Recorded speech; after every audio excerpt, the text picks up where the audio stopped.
अस्सलामुअलैकुम तमाम देखने और सुनने वाले बहन भाइयों को मेरा प्यार भरा सलाम। आज हम बना रहे हैं मज़ेदार चिकन मसाला रेसिपी। उम्मीद है आपको पसंद आएगी।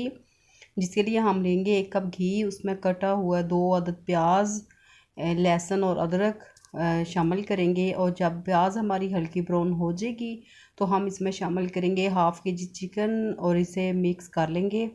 जब चिकन का कलर चेंज हो जाएगा, पानी ड्राई हो जाएगा, तो हम इसमें शामिल करेंगे 1.5 टीस्पून के करीब नमक और इसे मिक्स कर लेंगे।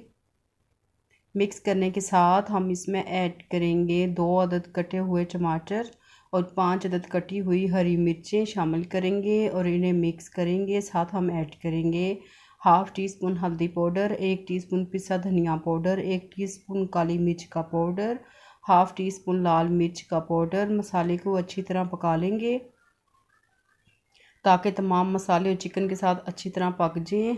जब मसाला हमारा अच्छी तरह पक जाएगा तो हम इसमें शामिल करेंगे 1 गिलास पानी और इसे मिक्स कर देंगे। और मिक्स करने के साथ हम इसे कवर कर देंगे हल्की आंच पे ताकि हमारा चिकन अच्छी तरह गल जाए। माशाल्लाह चिकन अच्छी तरह गल गया है। अब इसमें शामिल करेंगे हम कसूरी मेथी, गरम मसाला पाउडर, हाफ़ टी स्पून कुटी हुई सौंफ का पाउडर और इन्हें मिक्स कर लेंगे। मिक्स करने के साथ हम सर्व करेंगे मज़ेदार चिकन मसाला रेसिपी को। रेसिपी आपको अच्छी लगे तो इसे लाइक करें, शेयर करें, चैनल को सब्सक्राइब करें, बेल आइकन को प्रेस करें और फीडबैक ज़रूर दें ये चिकन मसाला की रेसिपी आपको कैसी लगी।